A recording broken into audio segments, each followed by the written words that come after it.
Alhamdulillah rabbil alamin wal aqibatu lil muttaqin wassalatu wassalamu ala nabiyil mursalin wa ala alihi wa sahbihi ajma'in. A'udzu billahi minasy syaithanir rajim bi fadli bismillahir rahmanir rahim. Rabbana afrigh alaina sabran wa tsabbit aqdamana wansurna 'alal qawmil kafirin. Sadaqallahul alim. கண்ணியத்திற்குரிய அல்லாஹ்வின் நல்லடியார்களே, சகோதரர்களே, ரப்பனா அஃப்ரிக் அலைனா சபரன், இறைவா எங்களுக்கு பொறுமையை வழங்குவாயாக, வஸப்பித் அக்தாமனா, எங்கள் பாதங்களை உறுதிப்படுத்துவாயாக, வன்சுருனா அலல் கௌமில் காஃபிரீன், எதிரிகளிடத்திலிருந்து எங்களுக்கு உதவி செய்வாயாக என்ற துஆவை தொடர்ந்து நாம் பார்த்து வருகிறோம். வஸப்பித் அக்தாமனா, இறைவா எங்களுடைய பாதங்களை உறுதிப்படுத்துவாயாக. எதையெல்லாம் அல்லாஹ் நமக்கு அவனுடைய கட்டளைகளாக நமக்கு கடமைகளாக ஆக்கி இருக்கின்றானோ அவைகளை பின்பற்றக்கூடிய விஷயத்துல எந்த நிலையிலையுமே யா அல்லாஹ் நான் தடுமாறி போயிடக்கூடாது. இந்த நிலையிலையுமே உன்னுடைய கட்டளைகளை நிறைவேற்றக்கூடிய விஷயத்துல நான் பின்வாங்கிடக் கூடாது.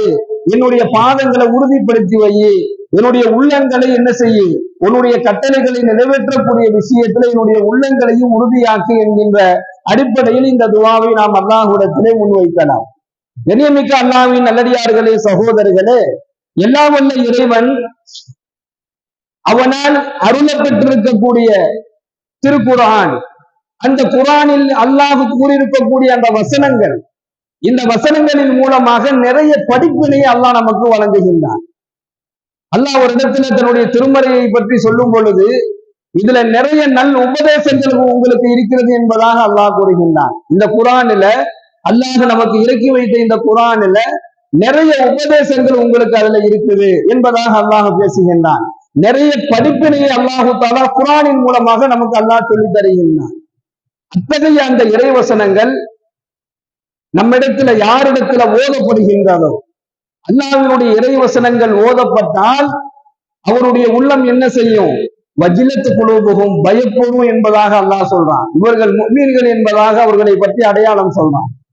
அத்தகைய இறைவசனங்களை பற்றி அல்லாஹ் தன்னுடைய திருமறையிலே சொல்லும் பொழுது சொல்லுகின்றான், வஇதா ஜாஅக்கல்லதீன யுமினூன பிஆயாத்தினா ஃபகுல் ஸலாமுன் அலைக்கும்.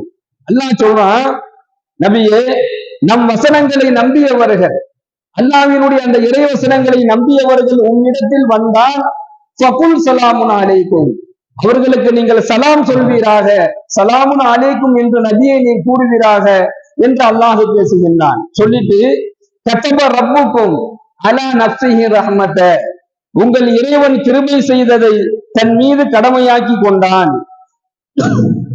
உங்கள் இறைவன் கிருபை செய்வதை தன் மீது கடமையாக்கி கொண்டான். யார் அல்லாஹ்வுடைய வசனங்களை முதல்ல நம்புறாங்களோ அவங்களுக்கு அல்லாஹ் அவனுடைய அருளை செய்வதில் அல்லாஹ் கடமையாக்கிட்டான். ஒண்ணு. இரண்டாவது, அல்லாஹ்வுடைய வசனங்களை நம்பியவர்கள் நம்மிடத்துல வந்தாப்பனா யாரு? அல்லாஹ்வை ஏற்றுக்கொண்ட ஈமான் உடையவர்கள், இஸ்லாமியர்கள், முஸ்லிம்கள், முஃமின்கள் உங்களிடத்துல வந்தாங்க அப்படின்னு சொன்னா ஃபகுல் ஸலாமுன் அலைக்கும், அவங்களுக்கு நீங்க சலாம் சொல்லுங்கிறாங்க. இப்ப இந்த சலாம் சொல்வது ஒரு மிகப்பெரிய ஒரு அமலாக குர்ஆனில் அல்லாஹ் நமக்கு சொல்லி காண்பிக்கின்றான். உங்களிடத்துல அவர்கள் வந்தாங்கன்னா அவர் யாரா வேணாலும் இருந்துட்டு போகட்டும், அவர் உங்களை விட தாழ்ந்தவராக இருக்கட்டும், அவர் உங்களை விட குறைந்தவராக இருக்கட்டும், அவர் உங்களை விட பதவியிலேயோ பொருளாதாரத்திலேயோ ரொம்ப கீழானவராக இருக்கட்டும், யாராக வேணாலும் இருக்கட்டும், ஆனா அவர் நம்முடைய வசனங்களை நம்பியவராக இருந்தால், அவர் முஃமினாக முஸ்லிமாக இருந்தார் அப்படின்னு சொன்னா ஃபகுல் ஸலாமுன் அலைக்கும், அவருக்கு நீங்க சலாம் சொல்லுங்க என்பதாக அல்லாஹ் பேசுகிறான். அப்படி சலாம் சொல்லிட்டோம் அப்படின்னு சொன்னா அவங்களுக்கு அல்லாஹ் என்ன செய்யறானா, கத்தப ரப்புக்கும் அலா நஃப்ஸிஹி ரஹ்மத, அவருக்கு கிருபை செய்வதை அல்லாஹ் தன் மீதே கடமையாக்கி கொண்டான் என்பதாக அல்லாஹ் அந்த வசனத்திலே சொல்லி காண்பிக்கின்றான். அடுத்து அல்லாஹ் சொல்றான், அது மட்டும் அல்லாஹ் செய்ய மாட்டான், அன்னஹு மன் அமில மின்கும் சூஅம் பிஜஹாலத்தின், உங்கள ஒருத்தர் அறியாமையில ஒருவர் பாவம் செய்து விட்டு அல்லாஹ்விடம் அவர் மன்னிப்பு கேட்டா அந்த பாவத்தை என்ன செஞ்சிருவான்? அல்லாஹ் மன்னிச்சிடுவான்.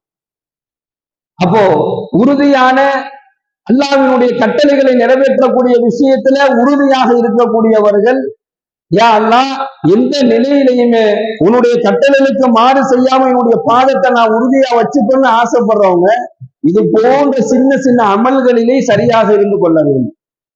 யாரை பார்த்தாலும் ஸலவாத் சொல்லணும். பெருமானார் ஸல்லல்லாஹு அலைஹி வஸல்லம் அன்னவர்கள் ஒரு நாள் கூட அவங்கள முந்தி சஹாபாக்கள் சலாம் சொன்னதில்லை. நம் வரலாறுகள்ல எடுத்து பார்க்கிறோம். எப்படியாவது ஒரு நாளாவது அல்லாஹ்வுடைய தூதர் நமக்கு சலாம் சொல்வதற்கு முன்னாடி நாம அவருக்கு சலாம் சொல்லிடுவோம் என்பதாக சஹாபாக்கள் போட்டி போட்டுக் கொண்டிருக்கிறார்கள் என்பதாக நாம் பார்க்கின்றோம். போட்டி போட்டாங்க. எப்படியாவது அல்லாஹ்வுடைய தூதரை நமக்கு சலாம் சொல்றதுக்கு நாம சலாம் சொல்லிட முடியாதா என்பதாக எல்லாம் ஆசைப்பட்டார்கள். ஆனா முடியல. அல்லாஹ்வுடைய தூதருடைய சலாம்னா முன்னிலையில இருக்கும் என்பதாக நாம ஹதீஸ்களிலே பார்க்கின்றோம். கண்ணியமிக்க சகோதரர்களே, இந்த அஸ்ஸலாமு அலைக்கும் என்று சொல்லக்கூடிய இந்த முகமன் இருக்குது, இது அல்லாஹ் ரொம்ப விரும்புகின்றான். ஒரு சகோதரன் இன்னொரு சகோதரனை பார்த்து அஸ்ஸலாமு அலைக்கும், உங்கள் மீது சாந்தியும் சமாதானமும் உண்டாவதாக அப்படி நாம சொல்றோம். அவர் சொல்றாரு வா அலைக்கும் சலாம், உங்களின் மீது சாந்தியும் சமாதானம் உண்டாவதாக அவர் சொல்றாரு.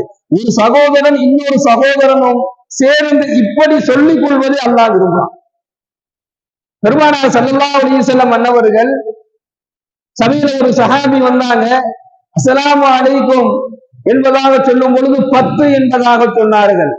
அஸ்ஸலாமு அலைக்கும் வ ரஹ்மத்துல்லாஹி சொல்லும் பொழுது 20 என்பதாக சொன்னார்கள். அஸ்ஸலாமு அலைக்கும் வ ரஹ்மத்துல்லாஹி வ பரக்காத்துஹு என்று சொல்லும் பொழுது 30 நன்மைகளை இந்த சலாம் சொல்வதை கொண்டு அவர் அடைந்து கொண்டார் என்பதாக நாயகம் ஸல்லல்லாஹு அலைஹி வஸல்லம் அவர்கள் கூறியதை நாம் பார்க்கின்றோம். அப்ப வெறும் அஸ்ஸலாமு அலைக்கும் சொன்னா 10 நன்மை, அஸ்ஸலாமு அலைக்கும் வ ரஹ்மத்துல்லாஹி சொன்னா 20 நன்மை, அஸ்ஸலாமு அலைக்கும் வ ரஹ்மத்துல்லாஹி வ பரக்காத்துஹு சொன்னா 30 நன்மை உடனடியாக அவர் பெற்றுக் கொள்கின்றார். இப்ப கண்ணியமிக்க சகோதரர்களே, அல்லாஹ்வுடைய கட்டளைகளில் இதுவும் ஒன்றாக இருக்கு. இன்னைக்கு சலாம் சொல்வதற்கு இவருக்கு நாம சொல்லலாமா வேண்டாமா என்கின்ற யோசனை இருக்குது. அவர் நமக்கு சலாம் சொல்லட்டும் என்று சொல்லக்கூடிய ஒரு எதிர்பார்ப்பு இருக்குது நம் மக்களிடத்திலேயே. அவர் சொல்லட்டும், சலாம் சொல்லட்டும். இதெல்லாம் மீறி யாராவது ஒருத்தர் சலாம் சொன்னால் கூட அந்த சலாத்திற்கு பதில் சொல்வது இல்லாத ஒரு சூழலும் இருக்குது. அல்லாஹ் பாதுகாக்க வேண்டும். இது போன்ற காரியங்கள், இது போன்ற அடிப்படையான விஷயங்களில் அல்லாஹ் நம்முடைய பாதங்களை உறுதிப்படுத்தி வைப்பானாக. எந்த அளவுக்கு அல்லாஹ்வுடைய வசனங்களை நம்பியவர்களை நாம கண்ணியப்படுத்தணும் அல்லாஹ் சொல்றான் அப்படின்னு சொன்னா, அதாவது இந்த குறைஷியினுடைய தலைவர்கள் இருக்கின்றார்கள். இந்த உத்துபா, ஷைபா, இப்னு ரபிஆ, இவங்கெல்லாம் குறைஷியினுடைய தலைவர்கள். இவங்களுக்கு ஒரு ஆணவம் ஒண்ணு இருந்துச்சு. என்ன ஆணவம் அப்படின்னு சொன்னா, இஸ்லாத்தை ஏற்றுக்கொண்ட சில சஹாபாக்கள் அவங்க எல்லாம் ரொம்ப ஏழ்மையானவங்க, ரொம்ப சிரமப்படுறவங்க, இந்த கூலி வேலை பார்க்கக்கூடியவங்க, இந்த மாதிரி ஒரு நிலையில இருக்கக்கூடிய சஹாபாக்கள் இவங்க எல்லாம் பெருமானார் ஸல்லல்லாஹு அலைஹி வஸல்லம் அவங்க கூடயே இருப்பாங்க. அப்போ இந்த உத்துபா, இந்த ஷைபா, இப்னு ரபிஆ, இந்த மாதிரி தலைவர்கள்லாம் என்ன சொல்லுவாங்கன்னா, உமர் ரலியல்லாஹு அவங்கள்ட்ட சொல்றாங்க, உங்க நபியை நாங்க பார்க்க வரலாம்னு தான் நினைக்கிறோம்.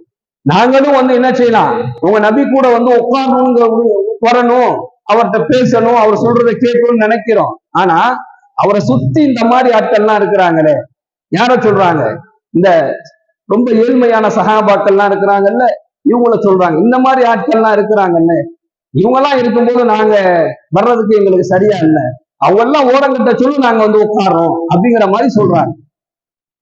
பெருமானார் ஸல்லல்லாஹு அலைஹி வஸல்லம் அன்னவர்கள் சஹாபாக்கள் எல்லா சஹாபாக்களையும் ஒரே தரமா தான் பார்த்தாங்க. எந்த அளவுக்கு சொல்றாங்கன்னா, தங்களுடைய தோழர்களிடத்திலேயே சொல்றாங்க, என் அருமை தோழர்களே, ஒருவரை பற்றி ஒருவர் என்னிடத்துல குறை சொல்லாதீங்க. உங்களுக்குள்ளேயே ஒருவரை பற்றி ஒருவர் என்னிடத்துல குறை சொல்லாதீங்க. ஏன்னா நான் உங்க எல்லாத்தையுமே ஒரே பார்வையில தான் பார்க்கிறேன். என்னிடத்துல நீங்க அப்படி சொல்லும் பொழுது எனக்கு அந்த சிரமத்தை ஏற்படுத்துகிறது என்பதாக ஸல்லல்லாஹு அலைஹி வஸல்லம் அவர்கள் சொல்லிவிட்டு, யாரையுமே பெருமானார் அவர்கள் உயர்வாகவோ தாழ்வாகவோ பார்த்ததில்லை. ஆனா இந்த குறைஷியினுடைய இந்த தலைவர்கள்லாம் இப்படி சொல்லும் பொழுது, உமர் ரலியல்லாஹு அவங்கள்ட்ட சொல்லும் பொழுது அல்லாஹ் இந்த வசனத்தை இறக்கினான். வைதா ஜாஅக அல்லதீன யுமினூன பிஆயாத்தினா ஃபகுல் ஸலாமுன் அலைக்கும். அப்பதான் இந்த வசனத்தை அல்லாஹ் இறக்குறான்.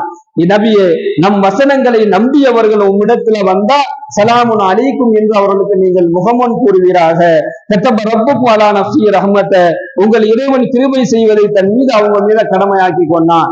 யார் தன் தன்னுடைய மனிதனை, தன்னுடைய சகோதரனை, இஸ்லாத்தை ஏற்றுக்கொண்ட தன்னுடைய முஸ்லிமான சகோதரனை எவர் ஒருவர் மதிக்கிறாரோ, எவர் அவருக்கு இந்த சலாம் சொல்லி அவரை கண்ணியப்படுத்துகின்றாரோ, இல்ல வேறு வகையில அவருக்கு அன்பு செலுத்துறாரோ, அவருக்கு உதவி செய்கிறாரோ, இவருக்கு அல்லாஹ் கிருபை செய்வதை அவன் மீது அல்லாஹ் கடமையாக்கி கொண்டான் என்பதை இந்த வசனம் பேசுகின்றது. எனவே கண்ணியமிக்க அல்லாஹுவின் நல்லடியார்களே, சகோதரர்களே, அல்லாஹ் நமக்கு எதை கட்டளைகளாக சொல்லியிருக்கின்றானோ அது ஆக உயர்வான காரியங்களாக இருந்தாலும் சரி, இது போன்ற ஆக சின்ன சின்ன விஷயங்களாக இருந்தாலும் சரி, அந்த விஷயங்களில் அல்லாஹ் நம்முடைய பாதங்களையும் நம்முடைய உள்ளங்களையும் உறுதிப்படுத்தி வைப்பானாக. வாஹிதாவானா அல்ஹம்துலில்லாஹி ரப்பில் ஆலமீன். அஸ்ஸலாமு அலைக்கும் வரஹ்மத்துல்லாஹி வபரகாத்துஹு. சுப்ஹானல்லாஹி